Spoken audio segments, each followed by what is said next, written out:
안녕하세요. 즐거운 문학 시간입니다. 자, 오늘은 원고지 세 번째 시간입니다. 260쪽 교과서를 펴고 교과서를 봅시다. 역시 화면에 글자가 작게 나오니까 여러분들은 교과서에 있는 부분을 보면서 선생님의 마우스 포인트와 선생님이 읽는 부분을 보면서 같이 교과서를 따라서 보면 되겠습니다. 자, 260쪽 들어가도록 하겠습니다. 자, 교수 소파 한 구석에 있던 가방을 집어 갖고서 황급히 책상에 가앉는다. 가방에서 원고를 끄집어내고 책을 펼친다. 자, 어떤 상황이었죠? 지난 페이지 다시 한번 볼까요? 바로 감독관이 원고 하면서 독촉하는 장면이죠. 그랬더니 어떻게 바로 책상에 가가지고 원고 작업을 하네요. 그랬더니 감독관은 계속 원고 하면서 독촉을 하죠. 이윽고 교수는 번역을 시작한다. 감독관이 창문을 닫고 사라진다. 처가 들어온다. 큰 자루를 손에 들고 있다. 자, 처가 어머나 그렇게 벌거벗고 계시면 어떡해요. 자, 막대기에 감긴 철새를 줄줄 끌어다 교수 허리에 감아준다. 감기에 걸리면 큰일 나요 하고 있는데 사실은 이게 철새를 감아주는 거죠. 이것은 교수에게 다시 그 가장으로서의 어떤 책임감 이런 것들을 씌워주는 장면이라고 할 수 있는 거죠. 그리고 감기에 걸리면 큰일 나요 하는 것도 감기 걸리는 것을 걱정하는 것이 아니라 어떻게 아프거나 그래서 일을 못하면 안 되잖아요. 그렇죠? 그래서 정말 교수를 걱정하는 모습이 아니라 일을 못하게 될까봐 걱정하는 것이죠. 요즘 감기 무슨 감기가 있죠? 코로나19 그렇죠? 코로나19에 걸리면 큰일 나겠죠. 그렇죠? 그러니까 어떻게 감기 걸리지 않도록 철새를 감아줍니다. 자, 교수는 말없이 번역을 한다. 처는 의자를 하나 끌어다 교수 옆에 앉더니 큰 자루를 벌리고 교수를 주시한다. 자, 처가 빨리빨리 하니까 교수가 말없이 원고지 한 장 쭉 찢어 처에게 넘겨준다. 처는 빼앗듯이 원고지를 가로채더니 자루 안에 쓸어 넣는다. 그리고 300환 이렇게 말하는 겁니다. 그러니까 원고지 한 장 가격이 300환이네요. 그렇죠?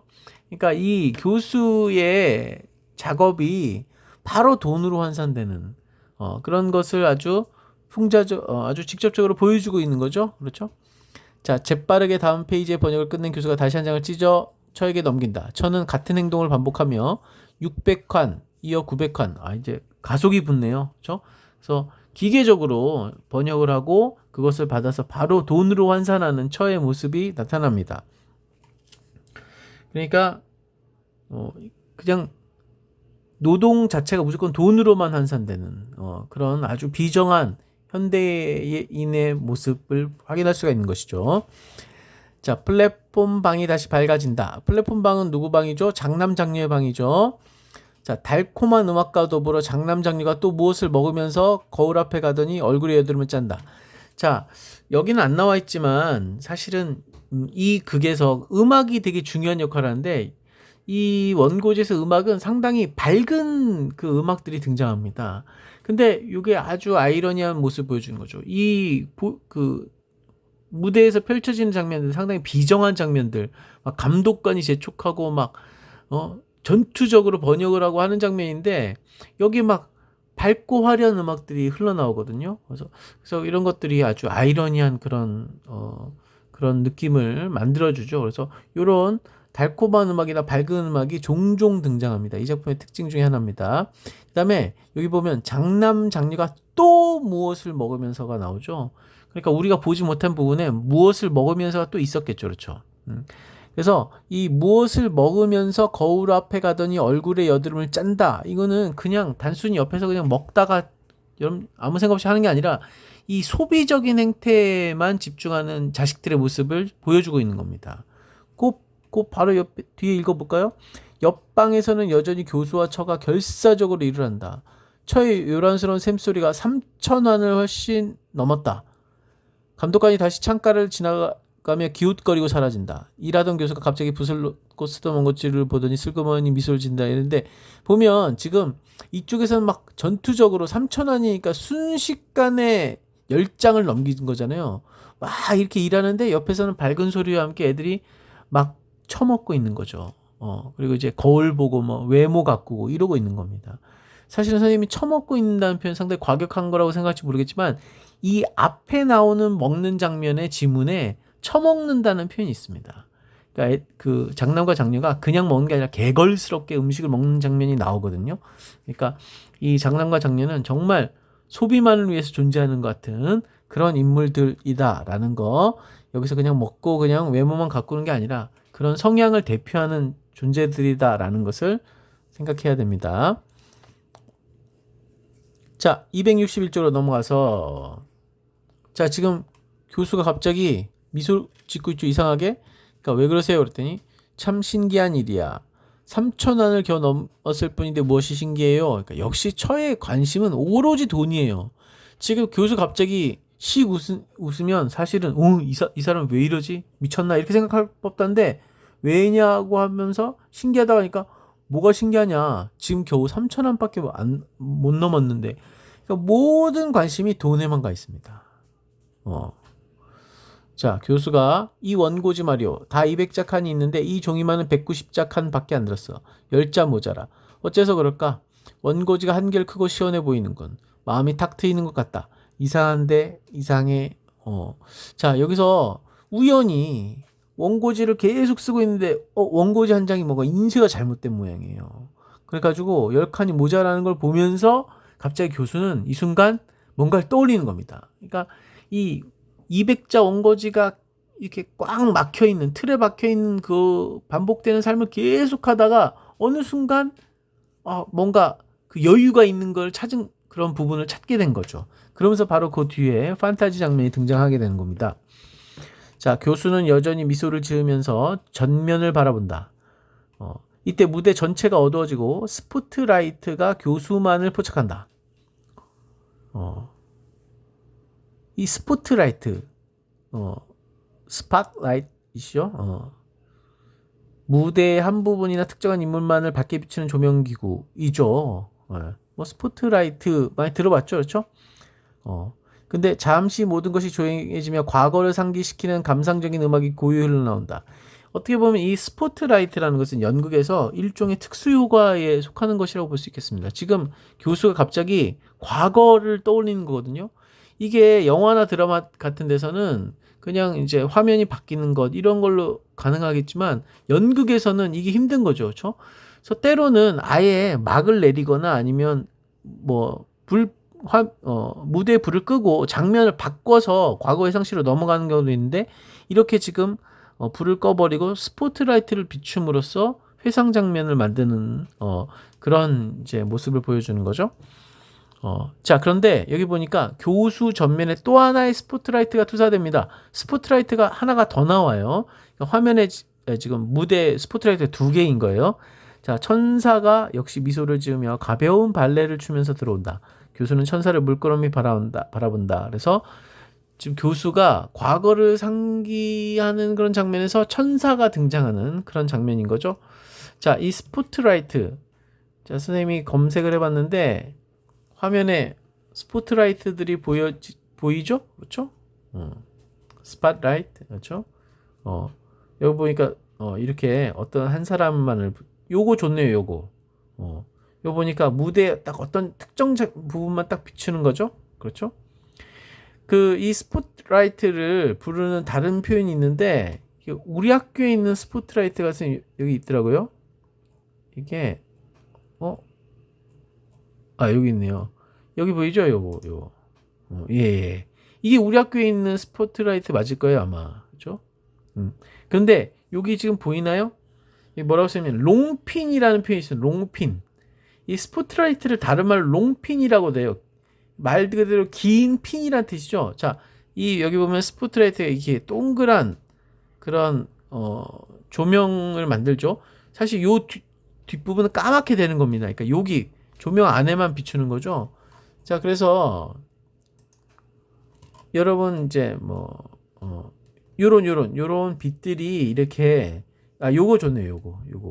요게 마치 핀처럼 생겼다 그래서 롱핀이라고 스포트라이트를 부르기도 해요. 혹은 스포트라고 줄여서 부르기도 합니다.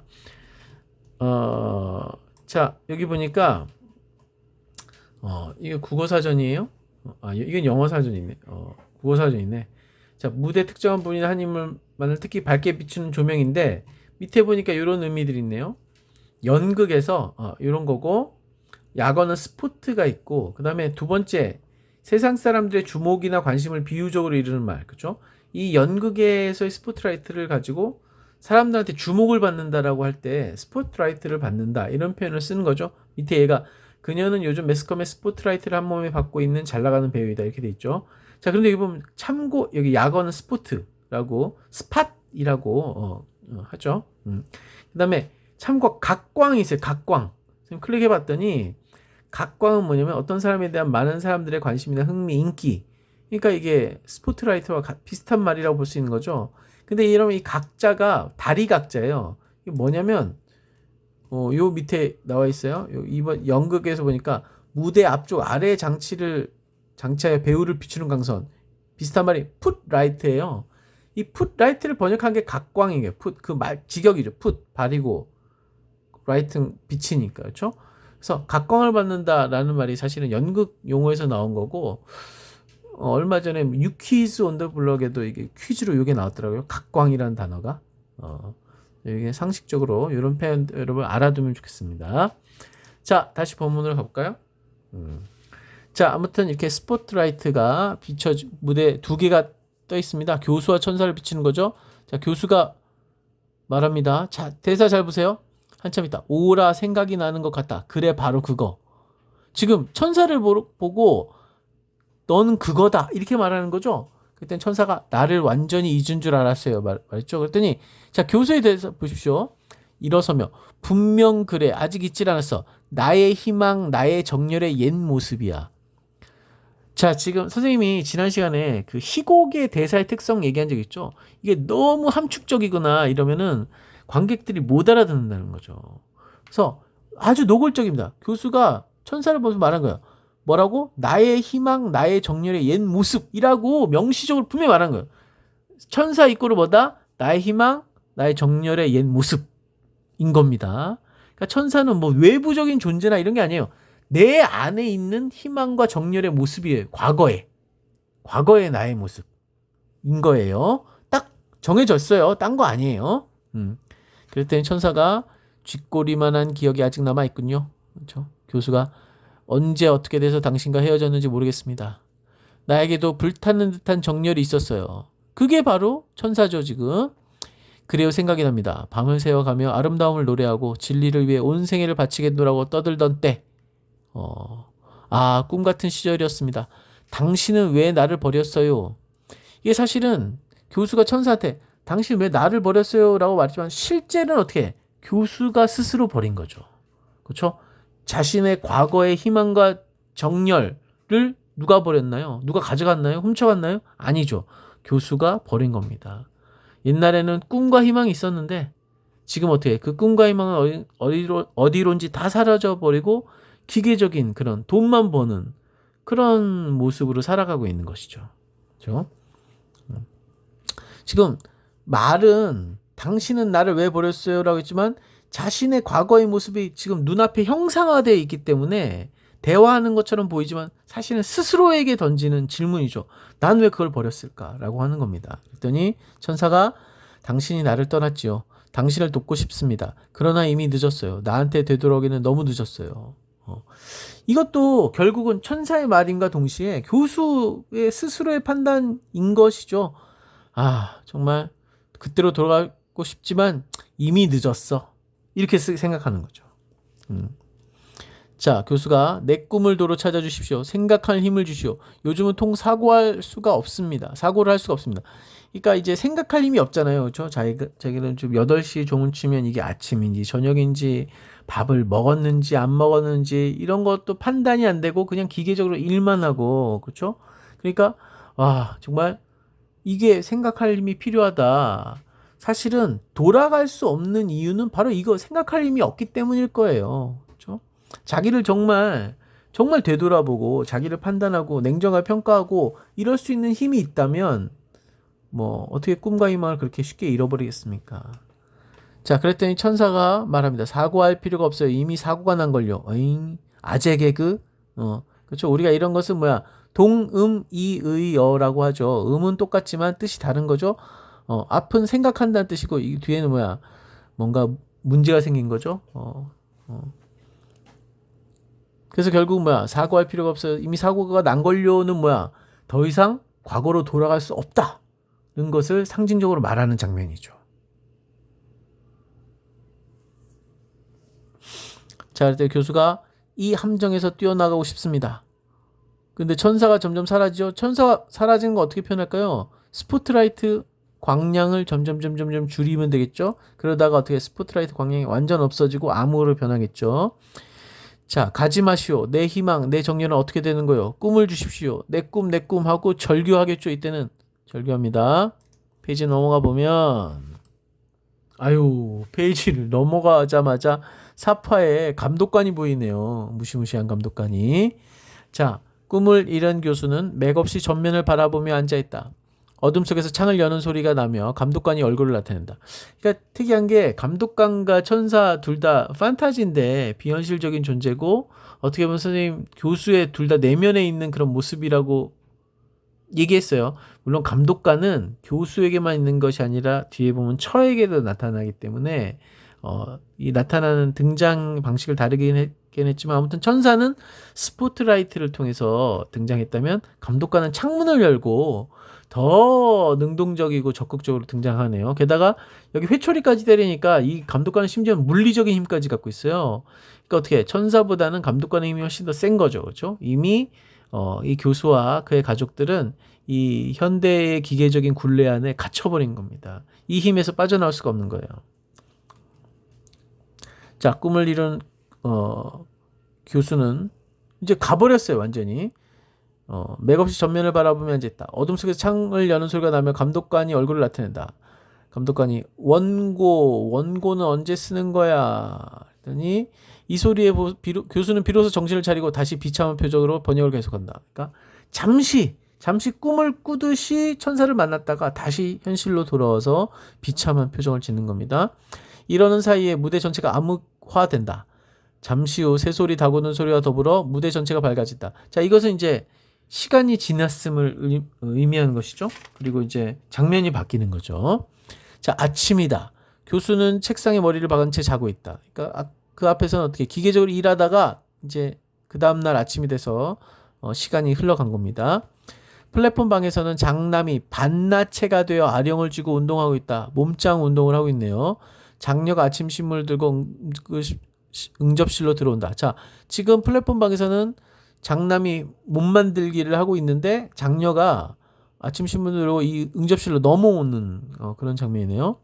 자, 그러면서 장녀가 다시 관객들에게가 나옵니다. 다시 사회자 모드가 된 거죠.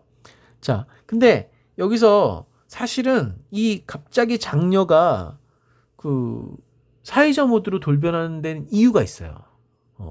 왜냐면 지금 이 앞에는 상당히 드라마틱한 장면이 나왔잖아요. 지금 교수가 자기의 과거의 모습인 천사를 떠올리면서 막 절규하는 장면이 나왔다는 것이죠. 그 사람들이 지금 그 관객들이 되게 안타까운 마음으로 그 장면을 봤을 거 아니에요. 감정이입을 하고 있을 거라는 거죠. 현대 비정한 사회의 꿈을 잃어버린 모습. 관객들이 야, 나도 저런 모습 아닌가 뭐 이런 거 하고 있는데 갑자기 장녀가 갑자기 분위기를 빡 깨는 거예요. 판을 빡 깨는 겁니다. 이유는 뭐냐면 지금 이거는 드라마가 아니라는 거죠.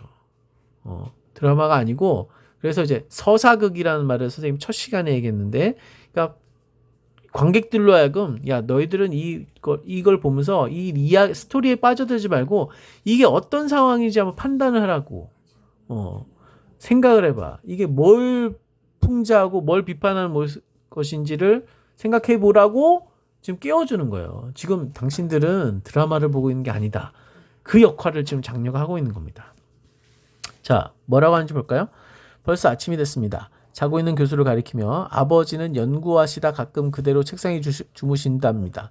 그야말로 학자지요. 이게 사실은 그야말로 학자지요 이렇게 말하는데 반어법이라고 봐야 되겠죠. 그렇죠? 아버지가 학자인가요? 그냥 일만 하는 기계죠. 그렇죠? 그리고 좀 번역하다가 주무신 거잖아요.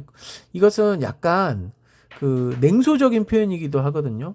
그러니까 이런 것도 참 이게 두 가지로 해석할 수 있는데 장녀가 아버지가 어떤 존재인지 모르는 경우, 무지한 경우로 볼 수도 있고 아니면 오히려 아버지를 약간 무시하고 경멸한 태도로 보는 경우 지금 아버지가 자기들 다 먹여 살리고 있는데도 뭐 아버지가 무슨 학자야. 그냥 돈이나 벌지 뭐 번역이나 하고. 뭐 이런 그런 냉소적인 태도 이렇게 두 가지로 판단할 수 있는데 둘 다 될 수 있겠지만 후자로 보는 경우들이 더 많다고 볼 수 있습니다. 그러니까 그야말로 이 가족이 붕괴된 거죠. 그렇죠?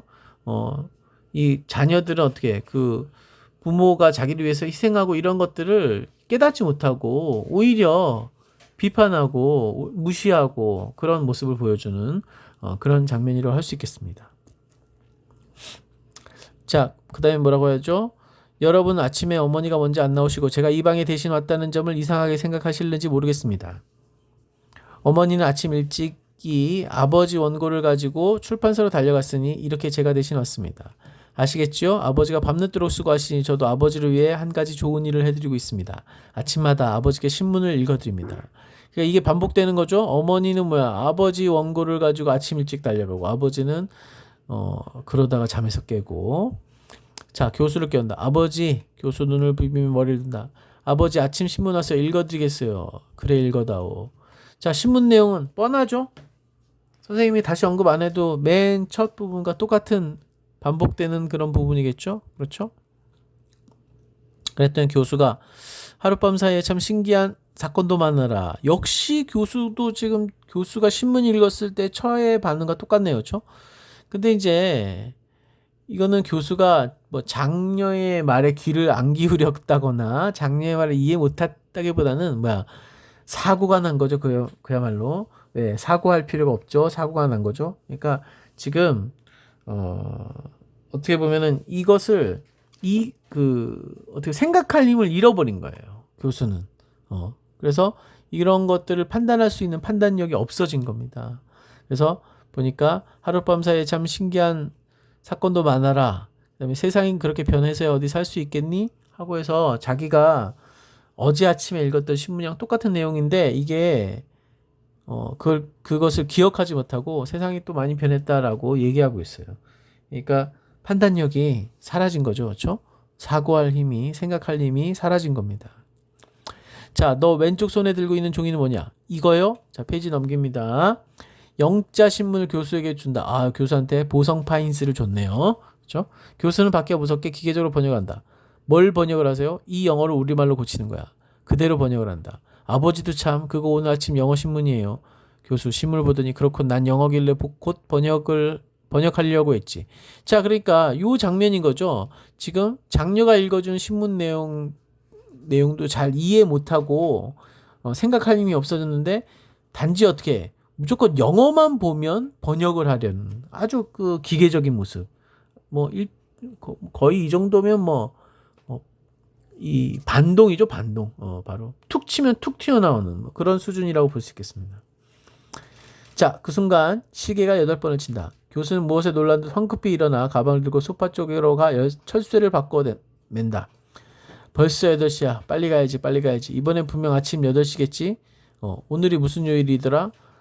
장녀가 모레가 일요일이고 내일이 국경일이니까 오늘은 금요일이군요.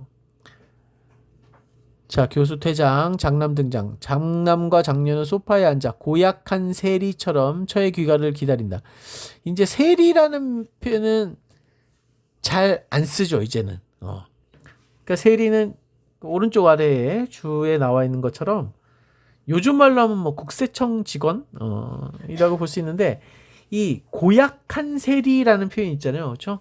그래서 옛날에는 세금 걷는 사람을 아주 부정적으로 봤어요. 왜냐면 이 사람들이 그 세금을 제대로 걷는다라고 생각하지 않았기 때문이고 실제 그랬기 때문인 거죠. 여러분 뭐 우리가 뭐 조선시대에 말한 소위 말한 탐관오리들 이런 사람들 왜 탐관오리겠습니까? 어떻게 정말 백성들한테 막 쥐어 짜내는 거죠. 백성들을 수탈하는 겁니다. 세금이란 명목하에. 그래서 세리라는 표현 혹은 고약한 세리 이런 표현은 아주 그 전통적인 표현이고 그 세금을 걷는 사람을 부정적으로 말하는 거예요. 그러니까 지금 자식들이 그런 나쁜 탐관오리 같은 애들인 거예요. 그냥 돈만 빼가는 애들. 이런 애들로 지금 표현하고 있는 겁니다. 자, 고약한 세리처럼 처의 귀가를 기다린다. 이윽고 처가 철문을 열고 들어온다. 피곤해 못 이겨 허둥지둥하면서도 돈 보따리는 꽉 끼고 있다. 돈이 제일 중요한 거죠. 현기증이 심한데 소파 앞에 무릎을 떨어뜨리며 주저앉는다. 장녀와 장남이 여전히 무표정한 얼굴로 손을 번쩍 내민다. 이게 장녀와 장남은 고맙고 이런 마음도 없고 그냥 돈만 필요한 거죠. 처는 보따리를 헤치고 돈을 나눠준다. 돈을 받자 두 자식은 일어서서 밖으로 나간다. 그야말로 이 자식들이네요. 그렇죠? 경쾌한 음악이 흘러나온다. 역시 경쾌한 음악이 나온다. 지금 막 이런 어떻게 보면 각박한 상황에서도 음악은 경쾌하게 흘러나오는 것들도 이 어떤 이 원고지의 특성이기도 하고 또 부조리극의 어떤 요소를 잘 보여주는 그런 부분이라고 할 수 있겠어요. 아무튼 원고지 시대에 그전엔 잘 안 그랬는데 이때 보면 음악을 적극적으로 씁니다. 음악적 효과를. 그러니까 옛날에 어떻게 보면 무대 위에서의 드라마, 펼쳐진 드라마의 모든 것이 초점이 있었다고 한다면, 그러니까 연기자들의 연기나 스토리나 갈등 상황이나 이 연극에서는 심지어는 갈등도 별로 없어요. 뭐 누가 뭐 같이 뭐 의견을 대립하고 이런 게 없잖아요. 그렇죠? 그냥 어떻게 보면 장면 이런 것들을 이어 붙여서 나오고 그다음에 음악과 같이 과거 전 시대 연극에서는 그냥 소품 정도로만 쓰던 것을 이제 이때부터는 주제를 표현하는 그런 아주 적극적인 요소를 사용하기 시작하는 거죠. 자, 처가 마루에서 일어나 소파에 주저앉아 눈을 감는다. 그러니까 이게 처도 이제 막 새벽부터 가서 출판사 가서 돈 받아오고 뭐 지친 거죠. 그렇죠? 그런데 어떻게? 잠시 후 창문이 열리더니 다시 감독관이 회초리로 처를 친다. 처가 깜짝 놀라 일어난다. 자, 감독관 연탄 준비, 김장거리, 빨랫감. 아이 또 똑촉이군. 자, 그러니까 보니까 이 감독관은 물론 여기 나온 감독관과 동일 인물로 나오겠지만 이 처음에 나왔던 감독관이 막 교수를 압박하는 어떤 존재였다면 이 감독관은 처의 내면에 있는 처를 압박하는. 자, 보니까 연탄 준비, 김장거리, 빨랫감은 소위 말하는 집안일이잖아요. 그러니까 처는 집안일을 해야 되는 어떤 그런 강박, 책임감 이런 거에 빠져 있는 거예요. 그러니까 집안일에 얽매여 있는 거죠. 그러니까 어떻게 보면 이건 스스로에 대한 독촉이라고도 할 수 있어요. 내가 이런 일을 해내야 된다라는 거. 그러니까 어떻게 보면은 정말 이게 어떤 가족으로서의 어떤 역할이 아니라 어떤 그 역할이 딱 정해져 있고 그 역할에서 벗어나지 않는 어떤 현대인의 기계적인 모습 이런 것들을 보여준다고 할 수 있는 거죠. 자, 그래서 책상 쪽으로 가 천천히 흩어진 책이며 원고지를 정리한다. 막 하면서 이야기를 마칩니다. 네. 뭐 아주 어렵진 않죠? 예?